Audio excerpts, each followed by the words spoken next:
Every moment of your life, you're answering 3 questions. Jot them down. 3 questions. First question is, what are you going to focus on?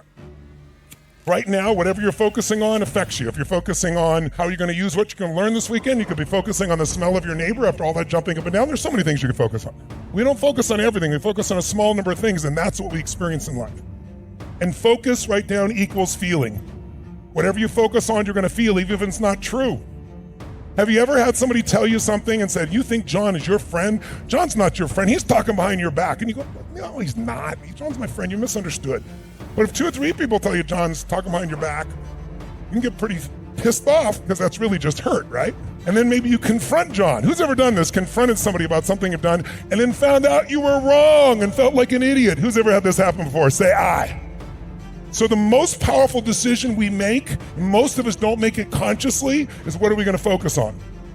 Because you could be focusing right now on the blood rushing through your left ear or the touch of your clothes against your skin, but you don't. Most of what your brain does is distort, delete, and generalize to make life simple. And the problem is when you distort, delete, and generalize, you miss a lot of your life. So we want to kind of see if we can't get out of that. And what we got to do is figure out what the focus is. Let me give you 3 patterns of focus. You tell me which of these are you. And there's no right or wrong, and don't get personal about it, because if you don't like your answer, we can fix it. I want you to think like software. Here's my question. If I asked you, there are 2 things you could focus on, what you have or what's missing.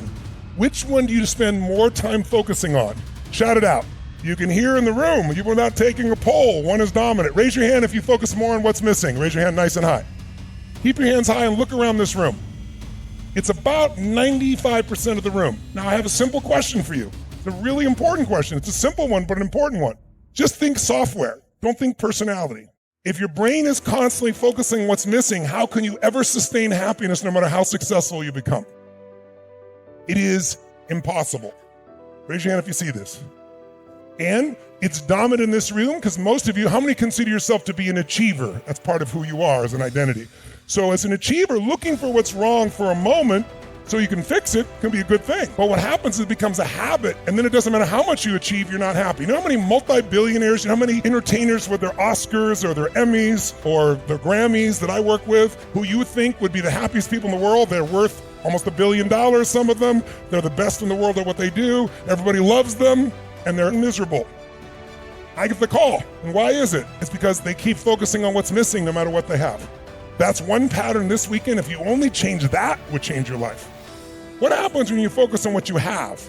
You feel alive. You feel no scarcity. You feel joy. How many of you have lots of things in your life that if you focused on it, you could feel grateful for, you could feel excited about? How many got lots of things like this now? Say I. But it doesn't exist unless you focus on it. And we all have patterns of focus. The second question is, what does this mean? Because the minute you focus on something, you have to give it a meaning. Is this the end or the beginning? Is God punishing me? That's why this problem happened? Is God challenging me? Or is this problem a gift from God? See, if you think it's the end of a relationship, are you going to feel the same way, act the same way as if you think it's the beginning of a relationship? Yes or no? No. The meaning changes the answer to the third question, which is, what am I going to do? Because meaning equals emotion. Whatever you give a meaning, you're going to have a feeling. If you think God is punishing you, you're going to have a very different feeling from that meaning than you think God is challenging you or this problem is a gift from God. How many follow here? Say I. People oftentimes have trouble in their relationship. You know why? In the beginning of a relationship, what's your focus? Are you trying to get them to give you things? Is that the primary focus? When you really love somebody, what will you do for them? Shout it out. What will you do? What will you do? What will you do? If someone says to you, would you take out the trash? Go, take out the trash. What else can I do for you? In the beginning.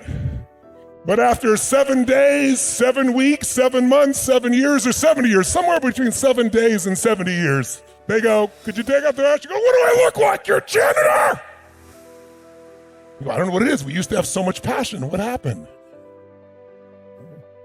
If you do what you did in the beginning of the relationship, at the end of the relationship, there won't be in it. Because in the beginning, it wasn't a trade. You weren't measuring your meaning. You were focused on how to give. How many can relate to this here? Say I. Once you start measuring what you're getting, it's a transaction. Transactions don't make anyone feel good long term. I'll give you another one on focus, another pattern.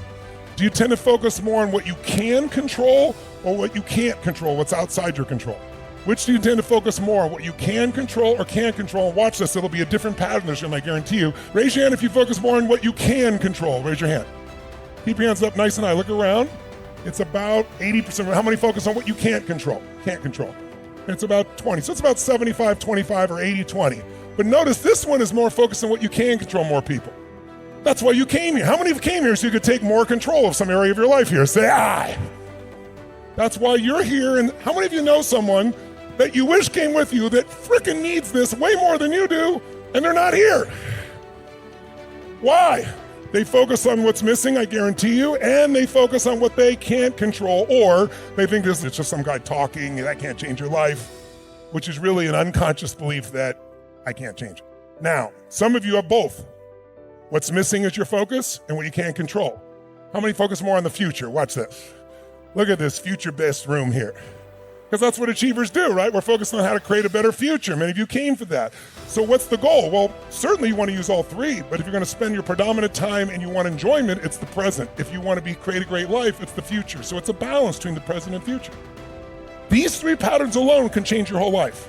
What if you came here and you're always focused on what's missing, and we retrain your brain to find all the unbelievable magic and magnificence in your life, and you keep seeing it, feeling it daily? Will they give you more energy or less energy? Hell of a lot more energy, and that's what's going to change it all. So our focus is the first question. Second question is, what's going to mean? Is this the end or the beginning? Will that change how you feel? And based on how you feel, will you answer what to do differently? You bet. These three questions are happening every moment of your life.